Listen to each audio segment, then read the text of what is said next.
میرے لیے یہ مقام سعادت ہے کہ ایک مرتبہ پھر زندگی میں ذکر محمد و آل محمد کے وسیلے سے آپ مومنین مخلصین کی زیارتوں کا شرف حاصل کر رہا ہوں۔ میں نے آپ حضرات کے سامنے قرآن مجید کی ایک معروف آیہ وفی ہدایہ کی تلاوت کا شرف حاصل کیا ہے۔ ارشاد پروردگار ہے قُلْ لَا أَسْأَلُكُمْ عَلَيْهِ أَجْرًا إِلَّا الْمَوَدَّةَ فِي الْقُرْبَى۔ میرے حبیب فرما دیجئے کہ میں تم سے یعنی امت سے دین پہنچائی کا کوئی اجر کوئی مزدوری نہیں مانگتا سوائے اس کے کہ میرے قریبیوں سے محبت کروں۔ خالق کائنات نے محبت اہل بیت مودت اہل بیت کو اجر رسالت قرار دیا ہے، اور اس ذات نے احسان یہ کیا کہ محبت کا حکم تو دیا ہے لیکن محبت کی کوئی لمٹ محبت کی کوئی حد اللہ نے معین نہیں فرمائی ہے۔ وہ اس لیے کہ اگر اللہ کی ذات محبت کی حد بندی فرما دیتی تو جو امتی اس حد تک نہ پہنچ سکتا وہ دائرہ اسلام سے خارج ہو جاتا۔ لہذا اللہ نے محبت اہل بیت کا حکم تو دیا ہے لیکن محبت کی کوئی لمٹ محبت کی کوئی حد اللہ نے معین نہیں فرمائی، بلکہ ہر امتی کے ظرف پہ چھوڑ دیا کہ جس کا جتنا ظرف اس کی اتنی محبت۔ یہاں پر میں ایک تاریخی واقعے کا حوالہ عرض کرنا چاہوں گا اور اسی پر بیس ہے میری پوری آج کی تقریر، آپ خصوصی توجہ فرما رہے ہیں۔ تاریخ میں لکھا ہے، شیعہ سنی کتب میں ہے، اور یہ روایت زبان زد عام ہے کہ میدان احد میں حضور کے دندان مبارک شہید ہو گئے۔ ایک صحابی نے یہ بات سنی تو اس نے ٹھنڈی سانس لی۔ ایک اور عاشق رسول تک یہ اطلاع پہنچی تو وہ آنسوؤں کے ساتھ رویا۔ ایک اور صحابی نے سنا، وہ چیخیں مار مار کے رویا۔ ایک اور محب رسول تک یہ اطلاع پہنچی، وہ روتے روتے بے ہوش ہو گیا۔ حضرت آویس کرنی نے کرن میں سن لیا کہ اللہ کے محبوب نبی کے دندان مبارک شہید ہو گئے ہیں۔ اس نے عشق مصطفیٰ اور محبت رسول میں پتھر اٹھایا اور اپنے سامنے والا دام توڑ لیا۔ پھر یہ سوچا کہ شاید یہ دام نہ ہو، ساتھ والا ہو، تو ساتھ والا دام توڑ لیا۔ روایت میں ہے کہ حضرت آویس کرنی نے عشق مصطفیٰ میں 32 کے 32 دام توڑ لیے۔ اتنی تمہید کے بعد میں کہنا یہ چاہ رہا ہوں کہ جس نے محبت رسول میں ٹھنڈی سانس لی وہ رونے والے کو بدعت نہیں کہتا، رونے والا چیخیں مارنے والے کو بدعت نہیں کہتا۔ توجہ ہے تو میں بات کرتا ہوں، چیخیں مارنے والا بے ہوش ہونے والے کو بدعت نہیں کہتا، بے ہوش ہونے والا دام توڑنے والے اور خون بہانے والے کو بدعت نہیں کہتا۔ میں کہتا ہوں بھائیوں، بدعت تو تب بنے جب محبت کی کوئی حد مہیا ہو۔ مل کے عبادت کریں حیدری۔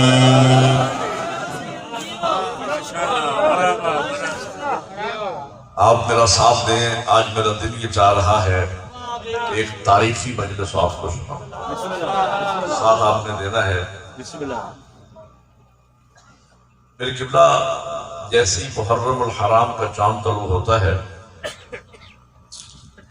سوال و جواب کا ایک سلسلہ ہے کہ جو پورے ملک میں شروع ہو جاتا ہے۔ سارا سال مسلمانوں کے ہاں کتاب شریعت بند رہتی ہے، جیسے ہی نماز رسول کے غم کے ایام شروع ہوتے ہیں کتاب شریعت کھل جاتی ہے۔ مجلس کہاں لکھی ہے، ماتم کہاں لکھا ہے، جلوس کہاں لکھا ہے، تعزیہ کہاں لکھا ہے، زلجنا کہاں لکھا ہے، رونا کہاں لکھا ہے۔ توجہ ہے تو میں ایک جملہ کہنے والا ہوں تقاضا ہے ہم سے یہ لکھا دکھاؤ وہ لکھا دکھاؤ. میں کہتا ہوں نبی کو لکھنے نہ دیا، ہم سے لکھا پوچھتے ہیں.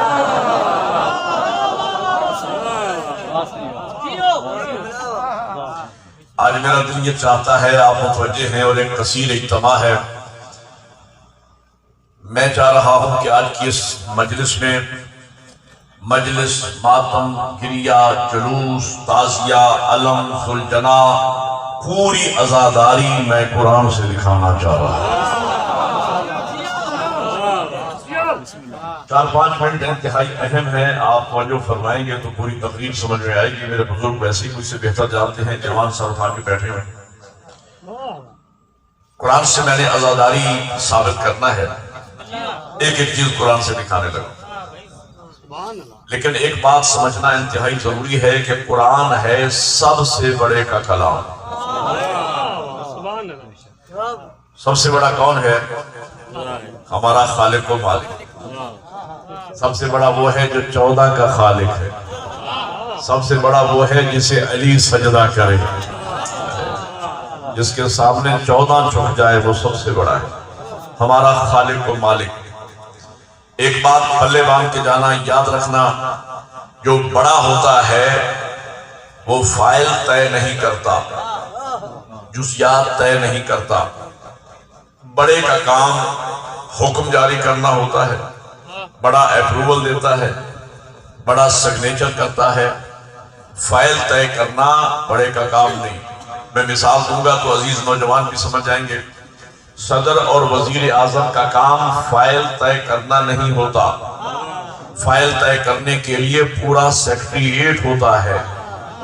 صدر کے، وزیر اعظم کے سگنیچر چلتے ہیں، دستخط کرتا ہے، ایک جملے میں اپنا حکم جاری کرتا ہے، اپروول دیتا ہے. قرآن ہے سب سے بڑے کا کلام. اس بات کو یاد رکھنا، قرآن احکامات کی کتاب ہے، قرآن ڈیٹیل و تفصیلات کی کتاب نہیں ہے. میں نے 2-3 مثالیں دینی ہیں تاکہ میری تقریر سمجھ آ سکے. مثلا نماز ایک بہت بڑا باب ہے، نماز ایک بہت بڑا چیپٹر ہے. فقہ کی کتابوں میں عنوان دیا جاتا ہے کتاب الصلاۃ. کیا مطلب؟ یعنی نماز الگ سے باقاعدہ خود ایک کتاب ہے جس میں بہت سی ڈیٹیلز ہے. کل کتنی نمازیں واجب ہیں، یومیہ نمازیں کل کتنی ہیں، صبح کی کتنی رکعت واجب ہے، ظہر کی کتنی رکعت کی تعداد ہے، عصر کی رکعت کی تعداد کیا ہے، مغرب میں کتنی رکعت پڑھنا ہے، عشاء کی واجب رکعت کتنی ہے، سنتیں کتنی ہیں، وضو میں فرائض کتنے ہیں، مستحبات کتنے ہیں، کن کن چیزوں سے وضو باطل ہو جاتا ہے، کن کن چیزوں سے نماز باطل ہو جاتی ہے، شکیات نماز کل کتنی ہیں، ان میں سے کوئی شک پڑ جائے تو اس کا تدارک دوران نماز کیسے کرنا ہے، حاضر کی نماز کے احکامات کیا ہیں، مسافر کی نماز کے احکامات کیا ہیں، عورت اور مرد کی نماز میں کیا فرق ہے، اس کی ڈیٹیل و تفصیلات ہیں. مثلا نماز منت اور نظر پڑھنے کا کیا طریقہ ہے، نماز قضاء والدین کیسے پڑھنا ہے، نماز خسوف جب سورج اور چاند گرہن لگ جائے اس کی نماز پڑھنے کا طریقہ کار کیا ہے، اس میں اذکار کیا کیا پڑھنے ہیں، قیام میں کیا کہنا ہے، رکوع میں کیا کہنا ہے، سجود میں کیا کہنا ہے، تشہد میں کیا کہنا ہے. اس کی ڈیٹیل و تفصیلات قرآن میں کہیں بھی نہیں ہے. میں مطالعے کے بعد مجلس پڑھتا ہوں، ایک ایک لفظ کا ذمہ دار ہوں. میرا یہ چیلنج ہے، پورے قرآن مجید میں صبح کی 2 رکعت نماز کا ذکر کوئی نہیں لکھا سکتا. حتیٰ کہ تکبیرۃ الاحرام آپ کہتے ہیں اللہ اکبر، یہ 2 لفظ اکٹھے اللہ اکبر پورے قرآن میں نہیں ہیں. سب سے بڑے کا اپروول موجود ہے قرآن مجید میں، حکم موجود ہے اقیم الصلاۃ، نماز قائم کرو، یا ورکعوا مع الراکعین، رکوع کرو رکوع کرنے والوں کے ساتھ. متعدد مقامات پر نماز کا حکم اللہ نے دیا ہے، لیکن نماز کی ڈیٹیل و تفصیلات اللہ نے بیان نہیں کی ہیں. روزہ ایک بہت بڑا چیپٹر ہے، روزہ ایک بہت بڑا باب ہے. کل کتنے روزے واجب ہیں، کب روزہ رکھنا ہے، کب روزہ کھولنا ہے، مفترات روزہ جن چیزوں سے روزہ باطل ہو جاتا ہے وہ کون کون سی چیزیں ہیں، مسافر کے روزے کے کیا احکامات ہیں. حاضر کے روزے کے کیا احکامات ہیں اس کی ڈیٹیل و تفصیلات قرآن مجید میں نہیں ہے. سب سے بڑے کا حکم موجود ہے یا ایھا الذین آمنوا کتب علیکم الصیام کما کتب علی الذین من قبلکم لعلکم تتقون. اے ایمان والو روزے تم پہ لکھ دیے گئے ہیں جس طرح تم سے پہلے لوگوں پہ لکھ دیے گئے تھے، فرض کیے گئے تھے. لعلکم تتقون تاکہ روزے رکھنے کے بعد تم متقی بن جاؤ. نماز روزہ کی طرح زکوٰۃ ایک بہت بڑا باب ہے، بہت بڑا چیپٹر ہے. کل کتنی چیزوں پہ زکوٰۃ واجب ہے، ان کے نام کیا ہیں، ان کی ڈیٹیل و تفصیلات کیا ہیں، الگ الگ ان کا نصاب کیا بنتا ہے. نصاب ہونے کے بعد مستحقین زکوٰۃ کون کون سے لوگ ہیں اور مال زکوٰۃ کون کون سے لوگ ہیں، کون زکوٰۃ وصول کر سکتا ہے، کون نہیں کر سکتا ہے، اس کی ڈیٹیل و تفصیلات قرآن مجید میں نہیں ہے. سب سے بڑے کا حکم موجود ہے وآتوا الزکاۃ، اور زکوٰۃ قائم کرو. اب میں عرض کرنا یہ چاہ رہا ہوں کہ نماز روزہ کی طرح حج بھی ایک بڑی عبادت ہے. فقہ کی کتابوں میں لکھا جاتا ہے کتاب الحج. حج الگ سے باقاعدہ ایک کتاب ہے. حج کب واجب ہوتا ہے، کب واجب نہیں ہوتا، مستطیع کی شرائط کیا ہے، اور حج واجب ہونے کے بعد احرام کہاں سے باندھنا ہے، کون کون سے میقات ہیں. احرام باندھنے کے بعد 24 چیزیں محرم میں حرام ہو جاتی ہیں. ان 24 چیزوں میں سے اگر حاجی کسی شے کا ارتکاب کر لیتا ہے تو اس کا الگ الگ کفارہ کیا بنتا ہے. اور عمرہ تمتع کے 5 ارکان ہیں، حج تمتع کے 13 ارکان ہیں. احرام کب اور کہاں سے باندھنا ہے، محرم پر کتنی چیزیں حرام ہو جاتی ہیں، اور اس کے بعد پھر طواف کیسے کرنا ہے، سعی کیسے کرنا ہے، اور طواف النساء کیسے کرنا ہے، مقام ابراہیم پر نماز کیسے پڑھنا ہے، اور حج تمتع کے 13 ارکان ہیں. وقوف عرفہ کیسے کرنا ہے، وقوف مزدلفہ کیسے کرنا ہے، وقوف منی کے کیا احکامات ہیں، قربانی کیسے دینا ہے، رمی جمرات کیسے کرنا ہے، حلق کیسے کروانا ہے. اس کی ڈیٹیل و تفصیلات ہیں لیکن قرآن مجید میں ڈیٹیل و تفصیلات نہیں ہیں. سب سے بڑے کا حکم قرآن میں موجود ہے وَلِلَّهِ عَلَى النَّاسِ حِجُّ الْبَيْتِ مَنِ اسْتَطَاعَ إِلَيْهِ سَبِيلًا. میں توحید کے مرحلے سے آپ کو گزار کے لے آیا. میں کہنا یہ جہاں سے میری تقریر شروع ہو رہی ہے ذرا سر اٹھا کے بیٹھنا. میں کہنا یہ چاہ رہا ہوں نماز روزہ حج و زکوٰۃ کی طرح محرم اور عزاداری بھی ایک بہت بڑا چیپٹر ہے، ایک بہت بڑا باب ہے، ایک بہت بڑی کتاب ہے جس میں ڈیٹیلز اور تفصیلات ہیں. ہے گریہ بھی ہے، جلوس بھی ہے، تعزیہ بھی ہے، علم بھی ہے، زلجنا بھی ہے، نیاز بھی ہے. اگر کوئی ہم سے یہ کہے کہ ایک ایک چیز قرآن مجید سے نکال کے ہمیں دکھاؤ تو میں کہتا ہوں کہ جب کوئی مولوی ملا صبح کی 2 رکعت نماز قرآن سے نہ دکھا سکا تو ہم سے کیوں تقاضا ہے کہ ایک ایک چیز قرآن سے نکال کے دکھاؤ. البتہ نماز روزہ اور حج کی طرح عزاداری اور محرم کے متعلق میں سب سے بڑے کا حکم آپ کو دکھا رہا ہوں. ارشاد ہوتا ہے قُلْ لَا أَسْأَلُكُمْ عَلَيْهِ أَجْرًا إِلَّا الْمَوَدَّةَ فِي الْقُرْبَى. میرے حبیب امت سے کہہ دیجئے کہ میں تم سے رسالت کا، دین پہنچائی کا کوئی اجر، کوئی مزدوری نہیں مانگتا سوائے اس کے کہ میرے قریبیوں سے مودت کرو، میرے قریبیوں سے محبت کرو. محبت کا حکم میں نے قرآن سے دکھا دیا ہے. اب ہم جو کچھ محرم اور عزاداری میں کرتے ہیں، مجلس، ماتم، گریہ، جلوس، تعزیہ، علم، سلجنا، ان ساری چیزوں کو محبت کے پیمانے پہ پرکھتے چلے جاؤ اور کوئی ایک چیز ہمیں محبت سے الگ کر کے دکھاؤ تو بدعت بنے. مل کے حیدری محمد سلام. اللہ آپ کو جزائے خیر. کہنے کہ صاحب ٹھیک ہے نماز کی ڈیٹیل و تفصیلات تو قرآن میں نہیں ہیں لیکن نبی کے عمل سے تو ثابت ہے.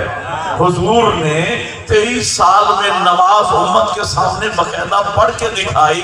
میں کہتا ہوں مسلمان تیری غیرت سے سوال ہے کہ تمہیں نماز کے متعلق نبی کا عمل نظر آ گیا اور جو حالت نماز میں پشت نبی پہ بیٹھا ہے حسین نظر نہیں آیا. آؤ میں تمہیں حسین کے متعلق نبی کا عمل دکھاؤں. مولا حسین کے متعلق نبی کا عمل دکھاؤں۔ کتاب کا نام کشف المحجوب، داتا علی حجویری کی لکھی ہوئی کتاب، یہاں آپ کو کسی بھی مکتبہ سے مل جائے گی سنگر سے۔ راوی حضرت عمر رضی اللہ تعالیٰ عنہ فرماتے میں بارگاہ رسالت میں گیا، میں نے عجیب منظر دیکھا، حضور دونوں ہاتھوں اور پاؤں کے بل زمین پہ چل رہے ہیں، پشت پہ حسین سوار ہے۔ میرے منہ سے بے ساختہ نکلا، نعم المرکب یا حسین، حسین تیری سواری کتنی عظیم ہے۔ نبی نے میری طرف مڑ کے دیکھا، کہا عمر سواری نظر آ گئی، سوار نظر نہیں آ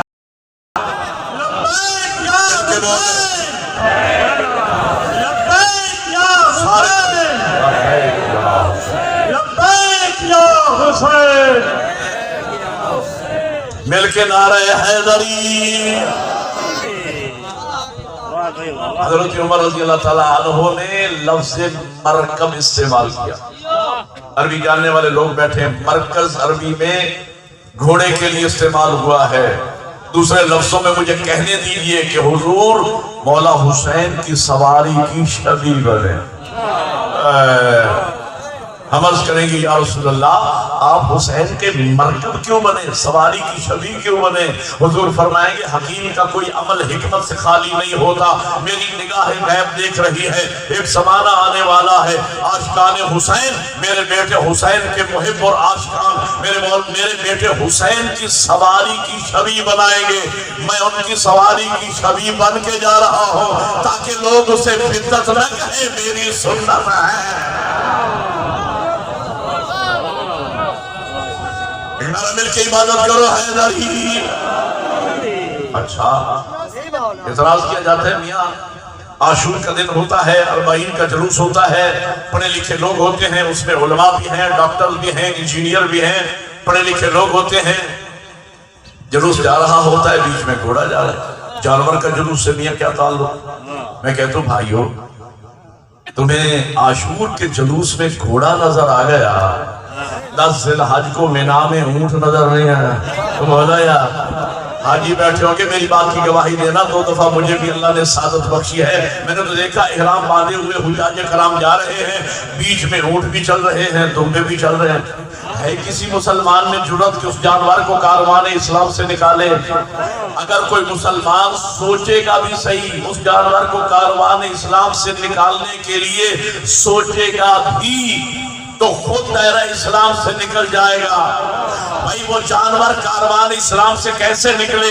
جو گردن کٹوا کے کاروان کا حصہ بنا ہے، جو میدان سے بھاگ جائے وہ احترام کے قابل جو گردن کٹوا دے۔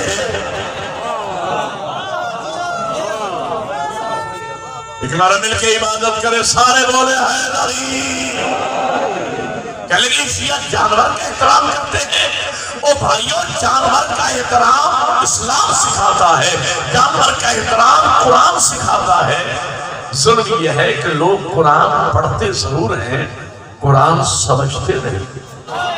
ابھی میں ڈیرہ غازی خان میں شرح محرم پڑھ رہا تھا، مظفر گڑھ میں مجالس سننے کے بعد ایک حافظ قرآن نے مکتب اہل بیت قبول کیا، اور ممبر پہ اس نے مکتب اہل بیت قبول کیا میرے سامنے، اور علی ولی اللہ پڑھا۔ اور نجی محفل میں جب میں نے اس سے پوچھا کہ ہم صاحب آپ لوگ حفظ پر بہت زیادہ زور دیتے ہیں، سمجھنے پہ قرآن فہمی پہ وہاں کوئی توجہ نہیں ہے، اس کا راز آپ کو معلوم ہے؟ کہنے لگے مولانا معلوم ہے، اور وہ راز یہ ہے کہ اگر علماء کرام حفظ سے آگے بڑھ کر قرآن فہمی پہ توجہ کر دیں تو اس کا معجزہ پھر وہ یہ دیکھیں گے کہ قرآن ہاتھ سے پکڑ کے دروازہ اہل بیت پہ لے جائے گا۔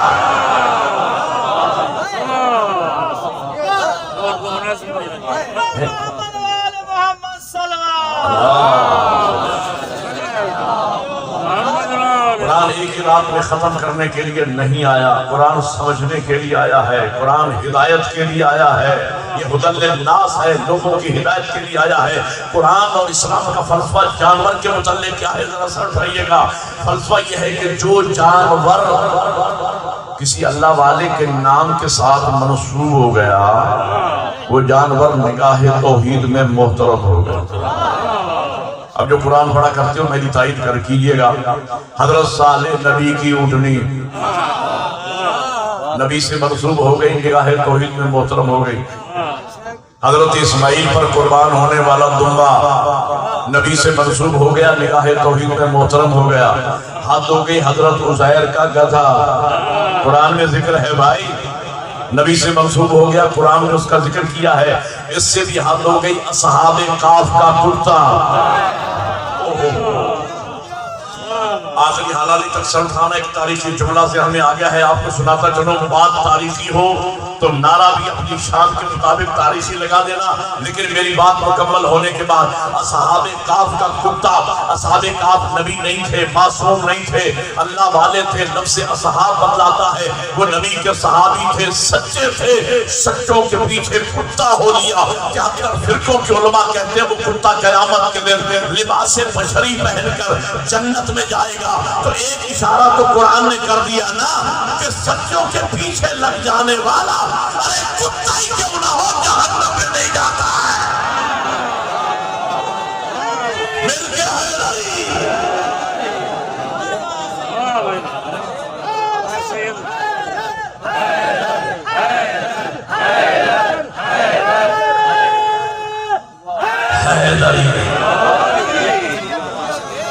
اللہ آپ کو جزائے خیر عطا فرمائے. اچھا آپ نے محبت کا اظہار فرمایا ہے تو ایک اور جملہ آپ کی خدمت میں عرض کروں. سچوں کو ماننے کا فائدہ کیا ہے؟ سچوں کے پیچھے لگنے کا فائدہ کیا ہے؟ جملہ ہدیہ کرنے چلا ہوں. حضرت موسیٰ سچا پیشوا، پیچھے 12 قبیلے، سامنے دریا ہے، پیچھے فرعون لگا ہوا ہے.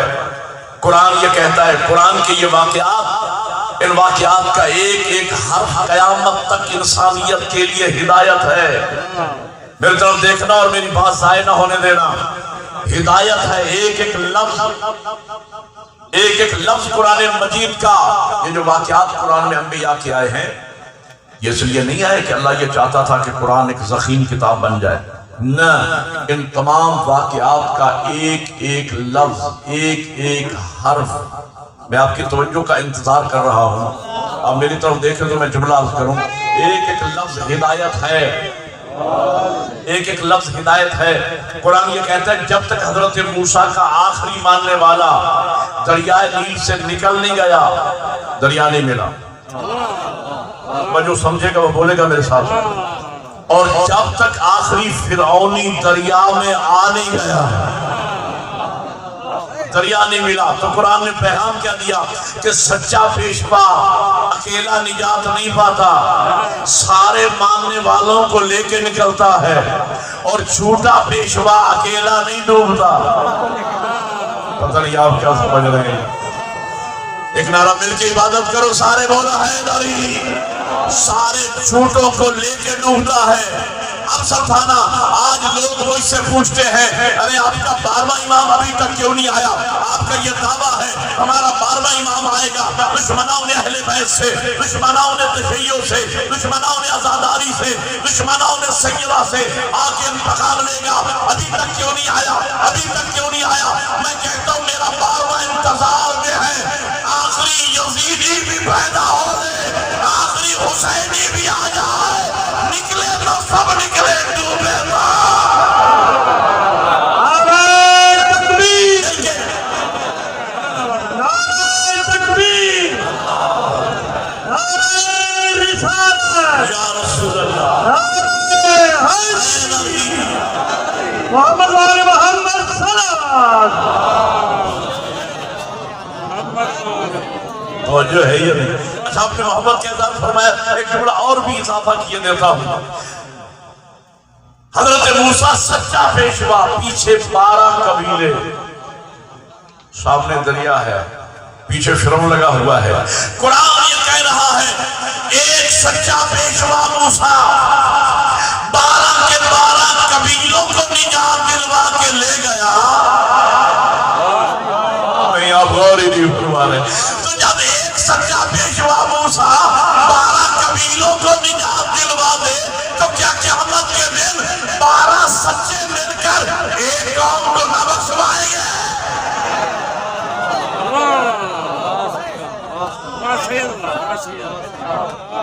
تو میں کہنا یہ حضرت اصحاب کہف کا خطہ قرآن میں ذکر ہے. اصحاب کہف سچے تھے، نبی اللہ والے تھے، نبی کے صحابی تھے، سچوں سے کتے نے وفا کی. اس کا ذکر قرآن میں ہے. ان آیات کا پڑھنا چومنا بھی ثواب ہے جس میں ذکر کتے کا ہے. اور مولوی صاحبان صبح سویرے لاؤڈ سپیکر کھول کر قبلہ کی طرف پشت کر کے بڑے عزت و احترام کے ساتھ اصحاب کہف سے وفا کرنے والے کتے کا ذکر فخر سے کرتے ہو، اپنے نبی کے بیٹے پہ قربان ہونے والے ذوالجلال کے ذکر کو بدعت کہتے ہیں. چلے صاحب یہ جانور کا احترام کرتے ہیں. او بھائی جانور کا احترام اسلام سکھاتا ہے. اسلام میں نے الحمدللہ 5 فقہ پڑھی ہیں اپنی حیثیت کے مطابق. فقہ جعفریہ تو ظاہر ہے کہ میں دینی طالب علم ہوں، میں نے پڑھی اپنے اساتذہ سے. البتہ میں نے باقی فقہ کا بھی مطالعہ کیا ہے. تمام فقہا اس مسئلے میں متفق ہیں. علماء کو اختلاف اس مسئلے میں ہوتا ہے جہاں اہل بیت کی بات آ جائے. علماء اکثر مسائل میں متفق ہیں. اس مسئلے میں بھی متفق ہیں علماء کہ جو آپ 10 ذی الحج کو قربانی کا جانور کرتے ہیں، اس جانور کا تمام فقہا نے لکھا اس جانور کا احترام کرو. تو اس کے آگے مت چلو، اس کو پیٹو مت، اسے گالی نہ دینا. قلائد کی لفظیں قرآن مجید میں، اس کے گلے میں جو رسی ہے نا، اس رسی کا بھی احترام کرو. ہم نے علماء سے پوچھا کہ ہم اشرف المخلوقات انسان ہو کر ہم ایک جانور کا احترام کریں. تو تمام علماء نے مل کر ہمیں سمجھایا کہ معاملہ میاں یہ ہے، احترام کا راز اور فلسفہ یہ ہے کہ اصل میں ہے خدا محترم. سارے احترامات خدا کی ذات کے لیے ہیں. اصل میں ہے خدا محترم.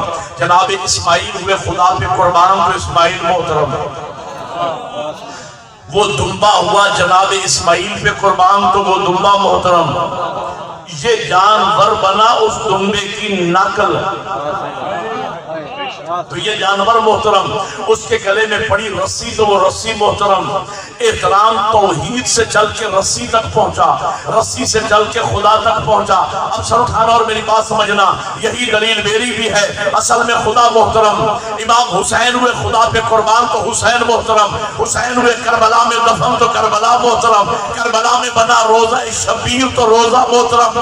یہ تعزیہ بنا اس روزے کی نقل تو یہ تعزیہ محترم. اس طرح احترام توحید سے چل کے رسی تک پہنچا، اسی طرح احترام توحید سے چل کے تعزیہ تک پہنچا.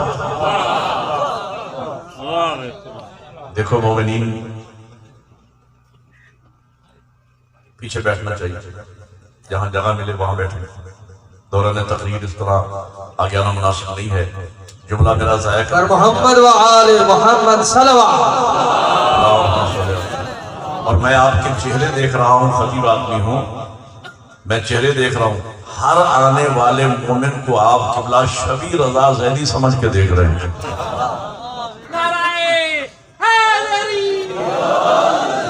او بھائی، جب میں ختم کروں گا قبلہ آئے، ابھی آئے نہیں، قبلہ پہنچیں گے اور سیدھے ممبر پر ہی آئیں گے اور میں آپ کو بتا دوں گا کہ قبلہ آ گیا. تو آپ میری طرف دیکھیں اور مومنین جو پیچھے بیٹھے حیدری. میں نے دوبارہ جملہ مجھے کہنا پڑ رہا ہے، توجہ ہے یا نہیں؟ آپ نے توجہ فرمائی ہوتی تو مجھے دوبارہ نہ کہنا پڑتا. میں دوبارہ رپیٹ کر رہا ہوں جملہ. کہہ لگے احترام کا فلسفہ یہ اصل میں ہے خدا محترم. جناب اسماعیل میں خدا پہ قربان تو اسماعیل محترم. وہ دمبا ہوا جناب اسماعیل پہ قربان تو وہ دمبا محترم. یہ جانور بنا اس دمبے کی شبیہ. یہ جانور محترم. اس کے گلے میں پڑی رسی تو وہ رسی محترم. احترام توحید سے چل کے رسی تک پہنچا، رسی سے چل کے خدا تک پہنچا. اور میں نے کہا بھائیو یہی دلیل ہماری بھی ہے. اصل میں خدا محترم. امام حسین ہوئے خدا پہ قربان تو حسین محترم. حسین ہوئے کربلا میں دفن تو کربلا محترم. کربلا میں بنا روزہ شبیر تو روزہ محترم. یہ تعزیہ بنا اس روزے کی نقل تو یہ تعزیہ محترم. اس طرح احترام توحید سے چل کے رسی تک پہنچا، اسی طرح احترام توحید سے چل کے تعزیہ تک پہنچا. کہنے لگے صاحب جب تعزیہ کے اندر رکھا ہی کچھ نہیں ہے تو تم چومتے کس چیز کو؟ حسینی بھائی میں بھی بات کہنے چلا میرے برادران تشریف فرما ہے حسینی بھائی عظیم باپ کی عظیم فرزند برادران عزادار نوازی اور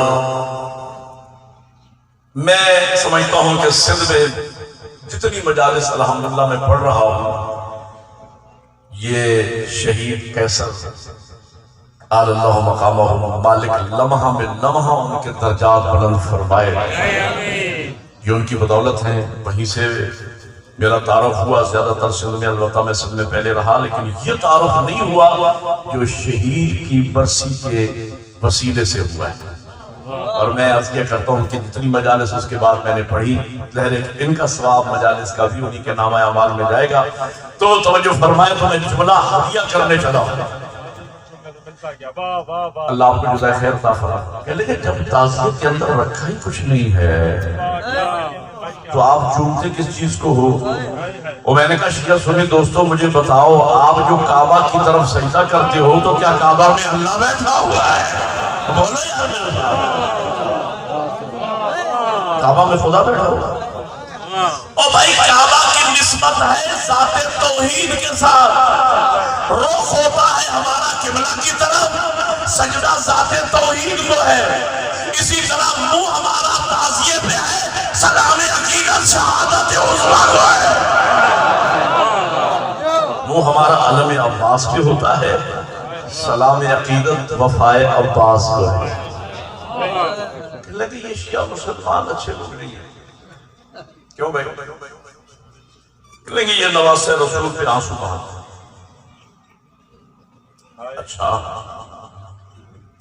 میں نے کہا بھائی عجیب فلسفہ ہے عجیب فکر ہے جو نواز رسول پہ آنسو بہائے وہ تو آپ کے نزدیک اچھا مسلمان نہیں ہے تو جو نواز رسول کا خون بہائے بولو یار خدا کے واسطے اس کے بارے میں آج تک بحثیں ہوتے جیسے محرم کا چاند چلو ہوتا ہے پی ٹی وی پر بیٹھ جاتے ہیں چند لوگ لال پیلے رومال باندھ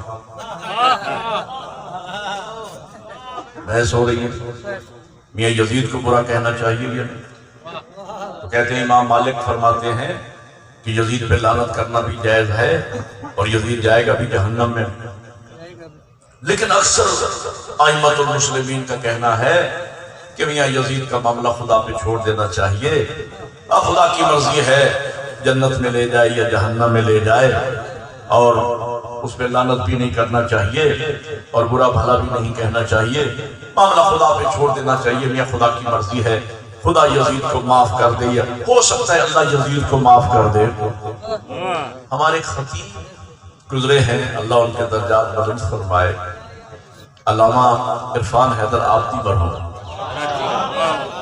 کیا عظیم خطیب تھے کیا عظیم لوگ تھے بچپن میں ان کو سنا کرتا تھا ان کا انداز خطابت مجھے بہت پسند تھا میری ملاقات بھی ان سے رہی طالب علمی زمانے میں ان کا ایک جملہ مجھے بڑا پسند ہے وہ فرمایا کرتے تھے کہ لوگ کہتے ہیں کہ میاں یزید کو برا نہ کہو ہو سکتا ہے اللہ یزید کو معاف کر دے ہو سکتا ہے خدا یزید کو معاف کر دے ان کا جملہ ہے وہ کہا کرتے تھے ہم اس خدا کو ہی معاف نہیں کریں گے جو یزید کو معاف کرے گا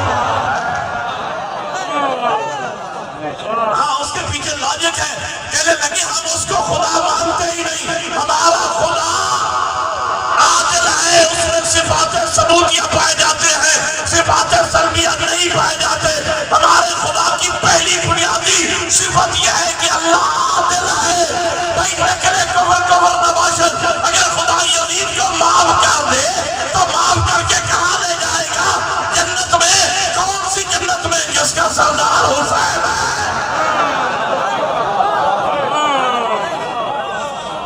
مل کے بولا ہے نہیں جہاں قاتل و مقتول ایک ہو جائے ظالم و مظلوم ایک ہو جائے وہاں عدالت نہیں رہتی ہمارا اللہ عادل ہے ظالم نہیں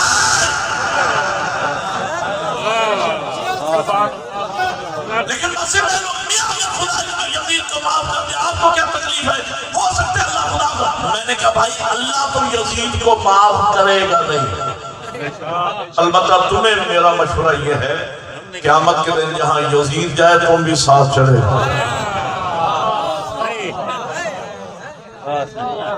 بحث ہو رہی ہے کہ میاں خدائی اچھا عجیب بات ہے، حضرت آدم علیہ السلام کے ابتدا میں دو بیٹے تھے، ایک کا نام حابیل، ایک کا نام قابیل۔ ان میں ایک قاتل ہے، ایک مقتول ہے، ایک ظالم ہے، ایک مظلوم ہے، ایک لعنت اللہ ہے، ایک رحمت اللہ ہے۔ ان میں قاتل کون ہے میرے بزرگ بہتر جانتے ہیں۔ عزیز بچوں کے لیے ایک قاعدہ کلیہ بیان کر رہا ہوں، ان میں قاتل وہ ہے جس کے نام میں قاتل والی قاف ہے۔ قابیل قاتل ہے، حابیل مقتول ہے، قابیل ظالم ہے، حابیل مظلوم ہے، قابیل لعنت اللہ ہے، حابیل رحمت اللہ ہے۔ اور قابیل پہلے دن جو لعنت کی سولی پہ چڑھا، ہزارہ سال کے بعد آج تک لعنت کی سولی پہ چڑھا ہے۔ میں سوچتا ہوں جو جرم قابیل نے کیا وہی جرم یزید نے کیا۔ قابیل بھی نبی زادے کا قاتل، یزید بھی نبی زادے کا قاتل، جرم دونوں کا ایک ہے۔ ایک پہلے دن لعنت کی سولی پہ چڑھ گیا، دوسرے کا معاملہ آج تک پینڈنگ میں ہے کہ میاں یزید کو برا نہ کہو۔ آج تک بڑے بڑے وکیل اٹھ کے آ رہے ہیں۔ اسلام آباد کے ایک ملا نے کہا میں اس بدبخت کا نام لینا پسند نہیں کرتا، ایک ملا نے کہا میاں یزید کو برا نہ کہو، اس نے تو اس کو القاب بھی کہہ دیے، کہنے لگے یزید پر ہم لعنت نہیں بھیج سکتے، ٹیکنیکل پرابلم ہے۔ پرابلم یہ ہے کہ اگر یزید پہ لعنت کرو گے تو ان اصحاب کا کیا بنے گا جنہوں نے یزید کی بیعت کی۔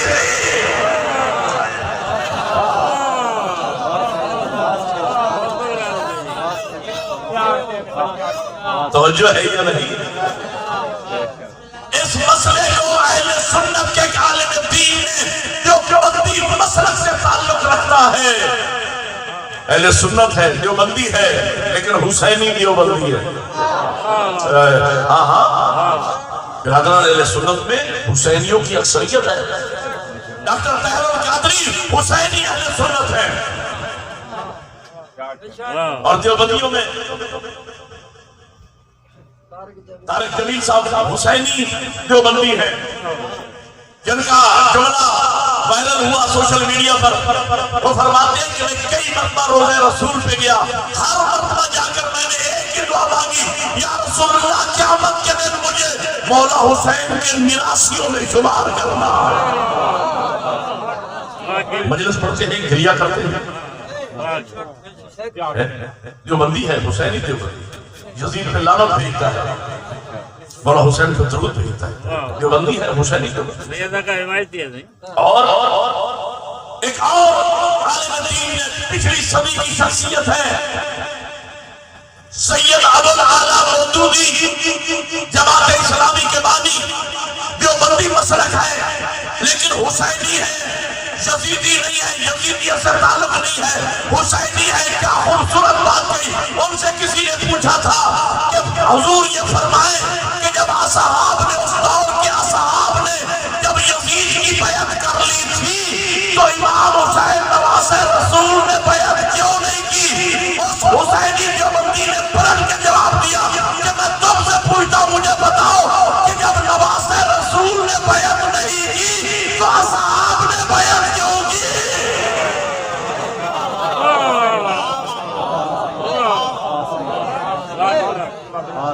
توجہ ہے یا نہیں؟ جب نواسہ رسول نے، جب وارث جنت نے بیعت نہیں کی تو اصحاب نے بیعت کیوں کی؟ تو آج تک یہ بحث ہو رہی ہے، بڑے بڑے وکیل اٹھ کے آتے ہیں، میاں برا نہ کہو، میاں یہ ہو جائے گا، ہو سکتا ہے اللہ معاف کر دے۔ اچھا میں نے کیا کہ جو جرم قابیل نے کیا وہی جرم یزید نے کیا۔ قابیل پہلے دن لعنت کی سولی پہ چڑھ گیا، یزید کا معاملہ آج تک پینڈنگ میں۔ یہ برا نہ کہو، یہ معاملہ ہے کیا؟ اجازت ہو تو اس راز سے پردہ اتارنا۔ یہ معاملہ کچھ ایسا ہے کہ فرض کیجئے یہاں سانگڑ میں ایک آدمی آ کے رہنے لگا، وانا مونا سے یا افغانستان سے یا کہیں سے بھی کوئی آ کے رہنے لگا، اجنبی۔ ایک عرصہ گزرا، ایک دن اس سے ایک مرڈر ہو گیا، اچھا اسی دن سانگڑ کے ایک بہت بڑے تاجر کے بیٹے سے بھی وہی جرم ہو گیا، اس سے بھی ایک بندہ مرڈر ہو گیا۔ اتفاق سے فرض کرو وہ جو جس کا آگے پیچھے کوئی نہیں تھا، 2-4 دن قانونی کارروائی ہوئی اور عدالت نے فیصلہ دے دیا اور وہ سولی پہ چڑھ گیا، لیکن وہ جو تاجر کا بیٹا تھا اس کا پورا خاندان موجود تھا۔ انہوں نے کوشش کی کہ پہلے تو معاملہ تھانے پر ہی طے ہو جائے، پیسہ پانی کی طرح بہایا۔ جب وہ تھانے پہ معاملہ طے نہ ہو سکا تو پھر عدالت میں چلا گیا۔ انہوں نے بڑے مہنگے مہنگے وکیل کیے، پیسے لٹائے کہ کوشش کی جائے کہ کسی طریقے سے پہلی پیشی میں فارغ ہو جائے، لیکن معاملہ آگے ہائی کورٹ میں چلا گیا اور کئی سال ہائی کورٹ میں معاملہ چلتا رہا، اور پھر اس کے بعد بڑا پیسہ انہوں نے بہایا اور بڑی کوشش کی، مہنگے مہنگے وکیل کیے، لیکن معاملہ سپریم کورٹ میں چلا گیا۔ سپریم کورٹ نے بھی اس کو پھانسی کی سزا دے دی، تو پھر انہوں نے صدر کو اپیل کر دی اور کوشش کی کہ معاملے کو لمبا کیا جائے اور کوشش کی کسی نہ کسی طریقے سے چھٹ جائے۔ بھائی جرم دونوں کا ایک ہے، ایک تو پہلے ہی دن میں پھانسی پہ چڑھ گیا، دوسرے قاتل کا معاملہ سال ہا سال سے لمبا ہوتا جا رہا ہے۔ معاملہ کیا ہے؟ جبکہ جرم دونوں کا ایک ہے، معاملہ بھی یہی ہے کہ پہلے قاتل کے آگے پیچھے تھا کوئی نہیں، دوسرے کا پورا خاندان موجود ہے۔ یہی معاملہ ہے، قابیل نے بھی وہی جرم کیا، یزید نے بھی وہی جرم کیا۔ یہ قابیل پہلے دن لعنت کی سولی پہ چڑھ گیا، یزید کا معاملہ 1400 سال سے پینڈنگ میں ہے۔ راز یہی ہے، قابیل کے آگے پیچھے تھا کوئی نہیں، یزید کا خاندان موجود ہے۔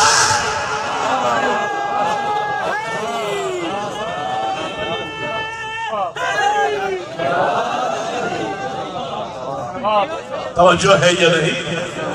یا یزید کو برا نہ کہو۔ بچوں کو سکولوں میں تنگ کیا جاتا ہے، میاں یہ شیعوں نے خود ہی مارا ہے امام حسین کو، خود ہی روتے تھے۔ یہاں اعتراض نہیں ہوتا؟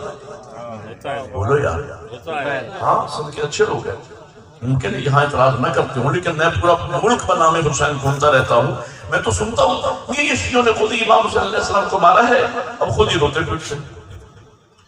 اس مسئلے کو میں 2 اور 2 4 کر کے حل کرنے لگا۔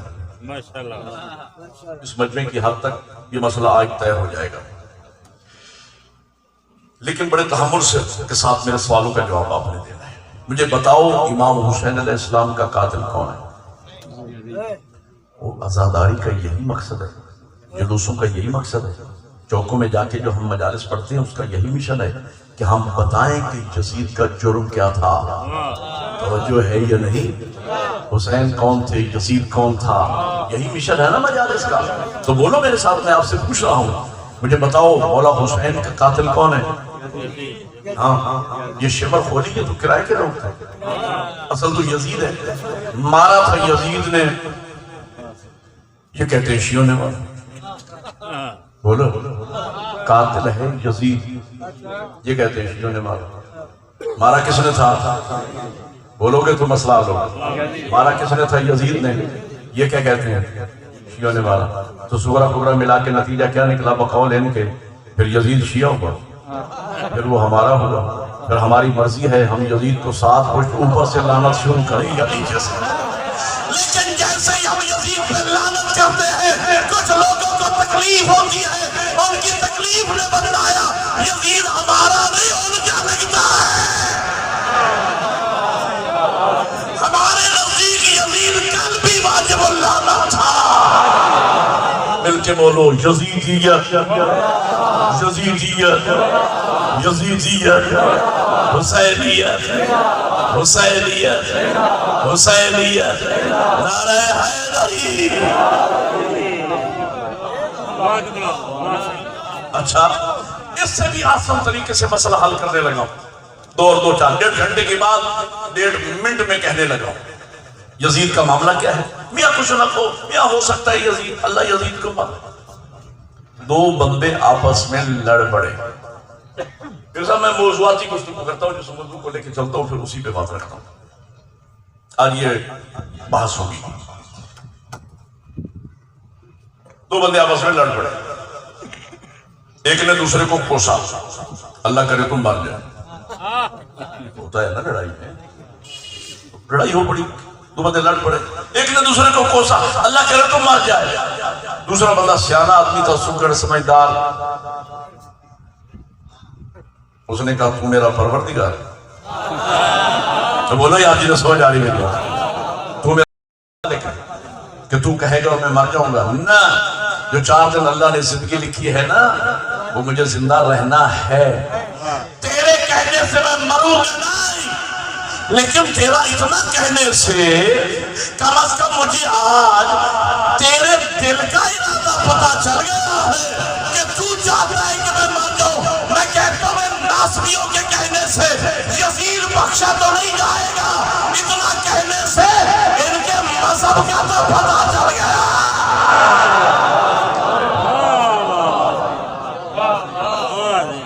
کہ ان کا حسینی اسلام سے کوئی تعلق نہیں ہے، ان کا یزیدی اسلام سے تعلق ہے۔ اور میرے مولا حسین نے میدان کربلا میں جو سب سے بڑا کارنامہ سر انجام دیا، خدا کی قسم زہرا کے لال نے میدان کربلا میں دودھ کا دودھ اور پانی کا پانی کر دیا، حق و باطل کے درمیان دیوار کھڑی کر دی نواسے رسول نے، اور سب سے بڑا پیغام قیامت تک آنے والی انسانیت کو یہ دیا کہ یاد رکھنا مسلمان ایک طرح کے نہیں ہوتے، مسلمان 2 طرح کے ہوتے ہیں، اس لیے کہ اذان یزید کی طرف بھی آ رہی تھی، اذان حسین کی طرف بھی آ رہی۔ بولو یار جنہیں سمجھ آئے وہ تو بولے میرے ساتھ۔ ہاں تلاوت قرآن یزید کی طرف بھی تھی، تلاوت قرآن امام حسین کی طرف بھی تھی، جمعہ یزید کی طرف بھی قائم ہو رہا تھا، جمعہ امام حسین کی طرف بھی قائم ہو رہا تھا، لیکن ان دونوں مسلمانوں میں فرق یہ تھا، یزید حکومتی اسلام کا نمائندہ تھا کہ ابو سفیان کا پوتا تھا، حسین رسالتی اسلام کا نمائندہ تھا کہ نبی کا نواسا۔ بھائی میں ایک بات کہنا چاہوں، بات تاریخی ہے، پتہ نہیں آپ حضرات کس انداز میں سنیں گے، لیکن میں تاریخی جملہ کہنا، آج بھی یہ دونوں قسم کے مسلمان اس دنیا میں موجود ہیں، حکومتی اور یزیدی مسلمان بھی موجود ہیں، رسالتی اور حسینی مسلمان بھی موجود ہیں۔ ہمیں کیسے پتا چلے کون یزیدی مسلمان ہے کون حسینی مسلمان ہے؟ تو بھائیو آپ جسے بھی یزیدی مسلمان کہیں گے، حکومتی مسلمان کہیں گے، وہ آپ کے گلے پڑ جائے گا۔ تو خود بخود سے کوئی پہچان ہونا چاہیے کہ ہماری نشاندہی کیے بغیر دنیا خود پہچانتی رہے کہ وہ یزیدی مسلمان ہے، وہ حسینی مسلمان ہے۔ اب احسان عظیم کیا پروردگار نے، اور ساتھ میں ہر سال محرم کو درمیان میں رکھ دیا، محرم کو درمیان میں رکھ دیا، عاشور کو درمیان میں رکھ دیا، تاکہ دنیا پہچان لے جو نواسے رسول کے نام پہ جمع ہو جائے وہ حسینی مسلمان ہے، جو محرم کی مخالفت کرے وہ یزیدی مسلمان ہے۔ اب مل کے بولو ہے نبی، ان کا حسینی اسلام سے کوئی تعلق نہیں ہے۔ انٹرنیٹ پہ بیٹھے ہوئے ہیں لوگ گمراہ کرنے کے لیے، میں کسی بدبخت کا نام نہیں لیتا، میاں یہ 2 شہزادوں کی جنگ تھی، ایک جیت گیا ایک ہار گیا، تو جو ہے یہ 2 شہزادوں کا معاملہ ہے، 2 شہزادوں کی جنگ ہے، ایک جیت گیا ایک ہار گیا۔ میں کہتا ہوں جاہلو، ہمیشہ مقصد کی جیت ہوتی ہے، مقصد کی ہار ہوتی ہے۔ یزید کا مقصد تھا میں بیعت لے کے رہوں گا، میرے مولا حسین کا مقصد تھا میں یزید کی بیعت نہیں کروں گا، تو یزید بیعت نہ لے سکا تو یزید ہار گیا نا، بولو یار۔ میرے مولا حسین نے بیعت نہیں کی تو حسین جیت گیا نا۔ اچھا اب پڑھے لکھے چہرے میں دیکھ رہا ہوں، سر اٹھانا، آج میں اس مسئلے کو ڈسکس کرنے والا ہوں۔ بسم اللہ قبلہ ملا صاحب بھی لیٹ ہے اور شبیر رضا زیدی صاحب بھی لیٹ ہے، بہت زیادہ نہیں لیٹ ہے، 2-4 گھنٹے ہی لیٹ ہے، آپ گھبرائیں نہیں۔ حیدری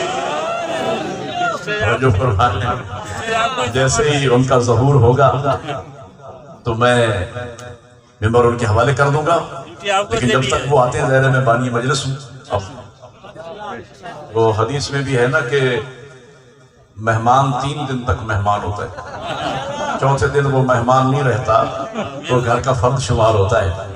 اب یہ چوتھا پروگرام میں پڑھ رہا ہوں یہاں، اب مہمان نہیں ہوا، میں بھی بانی ہوں، اب میں ان علماء کی آمد سے پہلے ممبر کیسے چھوڑ سکتا ہوں؟ آپ نے ساتھ دینا ہے، میں آپ کا ایک لمحہ بھی ضائع نہیں ہونے دوں گا۔ الحمدللہ میں خطیب ہوں اور ذاکر ہوں مولا حسین کا، میں آپ کو 10 گھنٹے میں ہلنے نہیں دوں گا، اور معیار بھی مجلس کا وہیں برقرار رہے گا انشاءاللہ۔ آپ نے میرا ساتھ دینا ہے اسے، اور بڑے اخلاص کے ساتھ آپ سماعت فرما رہے ہیں۔ اس معاملے کو میں کہہ لیں کہ ہمارے بچوں کو کالجز میں، یونیورسٹیز میں جو تاریخ پڑھائی جا رہی ہے اس میں یہ بتایا جا رہا ہے کہ میاں یزید جمہوری خلیفہ تھا، جمہوری خلیفہ تھا، اور یہ بات ٹھیک کہی انہوں نے اپنے عقیدہ کے مطابق کہ جو جمہوری خلیفہ کے 4 اصول وضع کیے ہیں مسلمانوں نے، وہ 4 اصول اس پہ منطبق بھی ہوتے تھے۔ مثلا اس کے بارے میں اجماع بھی تھا، خود یزید کا باپ اپنی زندگی میں اس کے لیے عالم اسلام سے بیعت لے کے مرا تھا۔ پڑھے لکھے لوگ بولو میرے ساتھ۔ 3 شخصیات نے بیعت سے انکار کیا، ایک حضرت عبداللہ ابن عمر، عبداللہ ابن زبیر، تیسرے حسین ابن علی۔ 2 مسلط کا شکار ہو گئے، ڈٹ گیا حیدر کرار کا بیٹا۔ توجہ ہے یہ نہیں، لیکن باقی پورے عالم اسلام نے یزید کی بیعت کر لی تھی، اور وہ بیعت لے کے مرا تھا۔ اجماع بھی تھا، شورا بھی تھا، استخلاف بھی تھا، اور قیاس بھی تھا۔ یہ 4 اصول ہیں جمہوری خلیفہ کے، وہ اس پہ منطبق ہوتے تھے، اور کہتے ہیں کہ وہ جمہوری خلیفہ تھا۔ چلو ہم بھائی نقل کفر نہ باشد، ہم ایک سیکنڈ کے لیے مان لیتے ہیں کہ وہ جمہوری خلیفہ تھا۔ اگر وہ جمہوری خلیفہ تھا اور عالم اسلام اس کی بیعت کر چکا تھا، اور اکیلے حسین نے بیعت نہیں کی تھی، تو اگر وہ جمہوری خلیفہ ہوتا تو اسے تو خوش ہونا چاہیے تھا کہ چلو اکیلا حسین صحیح، کوئی نہ کوئی اپوزیشن میں ہے تو صحیح۔ نہیں، آپ نے توجہ ہی نہیں فرمائی، جملہ میں نے بڑا کہا ہے، آپ نے غور نہیں فرمایا۔ او بھائی، اپوزیشن تو جمہوریت کے پنپنے کا سبب ہوتی ہے، جمہوریت کی طرف اسلام بیعت کر چکا ہے، اکیلے حسین نے نہیں کی، تو یزید کو تو خوش ہونا چاہیے تھا کہ چلو ایک صحیح، کم از کم ایک کینڈیڈیٹ اپوزیشن میں کوئی نہ کوئی ہے تو صحیح۔ لیکن یزید مصر تھا کہ جب تک حسین میری بیعت نہیں کریں گے میں چین سے نہیں بیٹھوں گا۔ اب میں بات کہنے چلا ہوں، 12-14 بندے سمجھ کے مجھے دعا دیں گے تو میں لاہور تک مطمئن جاؤں گا، لیکن جو سمجھے صرف وہ بولے۔ تاریخی بات کہنے چلوں، عالم اسلام یزید کی بیعت کر چکا۔ بھائی میں ایک مثال عرض کر رہا ہوں، اگر کوئی سیاسی پارٹی پورے ملک کی سیٹیں جیت لے جائے سوائے سانگڑ کی 1 سیٹ کے، تو اسے تکلیف کاہے گی؟ بولو یار میرے ساتھ۔ قبلہ عالم بھی تشریف لائے ہیں، آپ بھی ان کی زیارت فرما لیجیے، میں بھی اگر ان کی زیارت بھی کر لوں، ان کا استقبال بھی کر لوں۔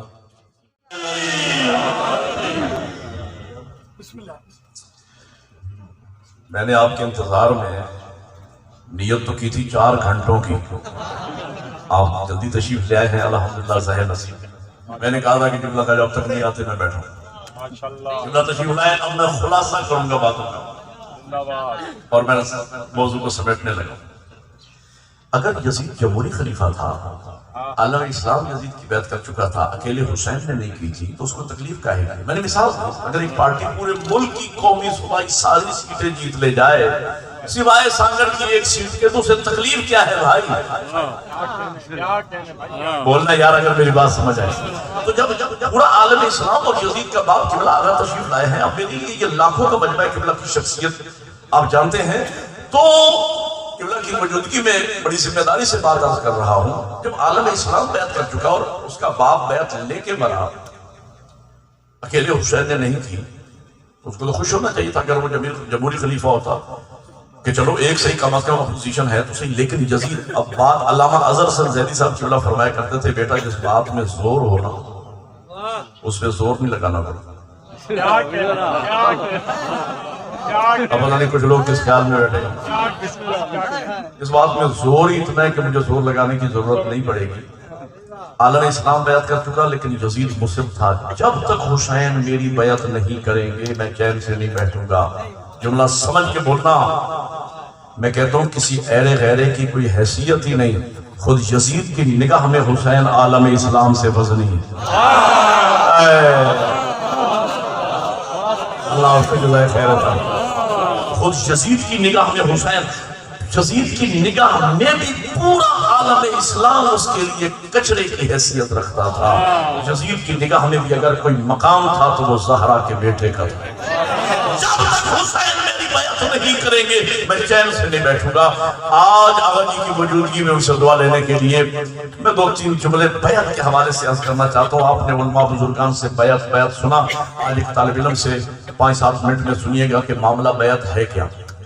اچھا یزید کی جب عالم اسلام بیعت کر چکا اور یزید اتنا چھوٹا بھی نہیں تھا. آج دنیا کے 27 ملک ایسے ہیں جن پر اس زمانے میں اکیلے یزید کی حکومت تھی. اب میں پھر وزنی بات کہنے لگا. یزید کی حکومت میں سورج غروب نہیں ہوتا تھا. ہاں یزید اتنا چھوٹا نہیں تھا جتنا آپ نے سمجھ رکھا ہے. یہ تو 1400 سال سے آپ کی لعنت کے ہاتھوں پٹ پٹ کے اتنا سا رہ گئے. ایک نعرہ مل کے بولو حیدری.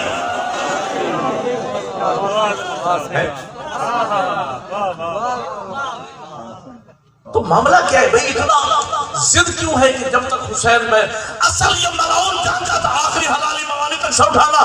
یہ ملعون سمجھتا تھا اگر حسین میرے ہاتھ پہ ہاتھ رکھ دے تو یہ اکیلے حسین کا ہاتھ نہیں، حسین و منی. یہ رسول اللہ کی بیعت ہو جائے گی. یہ 1,24,000 انبیاء کی بیعت ہو جائے گی. اچھا تو وہ بیعت لے کے چاہتا کیا تھا؟ پیچھے اسرار و رموز کیا ہے؟ میں خلاصہ کر رہا ہوں ایک جملے میں. معاملہ کیا تھا پیچھے؟ اصل یزید کا مشن یہ تھا اگر حسین میرے ہاتھ پہ ہاتھ رکھ دے تو یہ رسول اللہ کی بیعت ہو جائے گی. یہ 1,24,000 انبیاء کی بیعت ہو جائے گی. نتیجہ یہ نکلے گا کہ پھر میں مستند ہو جاؤں گا. پھر میں جو کہتا جاؤں گا دین بنتا جائے گا، جو کرتا جاؤں گا دین بنتا جائے گا. اب آگے جی آپ میرے استاد کی حیثیت رکھتے ہیں، بزرگ علماء میں ہیں. سید زادے کی اور انتہائی کمال خوش عقیدہ عالم دین عزادار میرے مولا کے عالم دین، ان کی موجودگی میں سید زادے سے دعا لینے کے لیے ایک جملہ ان کی موجودگی میں ان کی بارگاہ میں ہدیہ کر رہا ہوں. پسند آئے گا، وہ اسے بہتر جانتے ہیں، تو میرے لیے دل سے دعا کر دیں گے تو میری محنت سوارت ہو جائے گی. اب حلالی و موادی سے اٹھانا. اور ایک تاریخی جملہ میں یہاں کہنے چلا ہوں. میرے قبلہ معاملہ یہ تھا کہ یزید بیعت کے ذریعے چاہتا یہ تھا. یہ پوری کتاب ہے جو ایک جملے میں دینے چلا ہوں، سب اٹھا کے بیٹھیے گا. بات تاریخی ہو تو نعرہ بھی حسینیت زندہ باد، یزیدیت مردہ باد کا نعرہ لگانا. لیکن میری بات مکمل ہونے کے بعد معاملہ یہ تھا یزید بیعت کے ذریعے چاہتا یہ تھا کہ سامنے بینر ہو اسلام کا، پیچھے نظام چلے کفر کا. سامنے نام ہو محمد کا، پیچھے نظام چلے دشمنان محمد کا. بطور کے بیٹے نے میدان کربلا میں چیلنج دیا یزید حسین کی زندگی میں یہ کیسے ہو سکتا ہے؟ نام میرے نانا کا ہو، کردار تیرے دادا کا. حسینیت، حسینیت، یزیدیت، یزیدیت، محمد وآل محمد صلوات. اللہ آپ کو جزائے خیر عطا فرمائے. میرے مولا حسین نے بیعت نہیں کی، تو جب بیعت نہیں کی تو حسین جیت گیا نا. یزید بیعت نہ لے سکا تو یزید ہار گیا نا. تو چونکہ ہار گیا اب ظاہری اقتدار تو میں نے ابھی عرض کیا کہ اس کے پاس تھا ہی. اب وہ شکست کی خفت مٹانے کے لیے اس نے طاقت کا بہیمانہ استعمال کیا اور میرے مولا حسین کو شہید کر دیا. اچھا وہ جاہل تو تھا ہی. اب سمجھنا میرے بات, میں 5-7 منٹ آپ کو زحمت دینے لگا ہوں اور مسائل کی طرف جا رہا ہوں اور تفصیل مسائل بھی نہیں عرض کرنا ہے. میرا وقت تقریباً مکمل ہونے والا ہے. آگا جی کو میں ٹائم دوں, میں ان کو بٹھانا نہیں چاہتا زیادہ دیر, لیکن میری بات سمجھیے گا, میں کچھ کہنے والا ہوں. جب ہار گیا تو اس نے طاقت کا بہیمانہ استعمال کیا اپنی شکست کی خفت مٹانے کے لیے اور میرے مولا حسین کو شہید کر دیا. اچھا وہ جاہل تو تھا ہی, میری طرف دیکھو, جاہل تو تھا ہی. وہ یہ سمجھا کہ میں امام کو قتل کر دوں گا تو حسین مر جائیں گے. وہ جاہل یہ سمجھ نہ پایا کہ قتل ہے ظالم کے اختیار میں, موت ہے اللہ کے اختیار میں. پتہ نہیں جنہیں سمجھ آئی ہے وہ مجھ بولے ہیں, باقی میری اپنی قسمت. وہ بدبخت یہ سمجھ نہ پایا کہ قتل ہے ظالم کے اختیار میں, موت ہے اللہ کے اختیار میں. ظالم نے امام کو قتل تو کر دیا, اللہ نے قدرت کاملہ کا اظہار کیا, اللہ نے موت نہیں بھیجی. دلیل یہ ہے کہ لوگ نیزہ پہ تلاوت قرآن.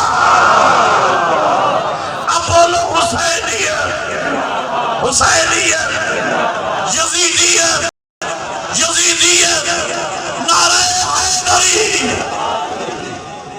آخری جملے اور یہی پہ روک رہا ہوں. وہ یہ سمجھ نہ پایا کہ قتل ہے ظالم کے اختیار میں, موت ہے اللہ کے اختیار میں. یزید نے قتل تو کر دیا میرے مولا کو, اللہ نے موت نہیں بھیجی. یہی وجہ ہے یزید کو مرے ہوئے 1400 سال ہو گئے, میرا حسین کل بھی زندہ تھا,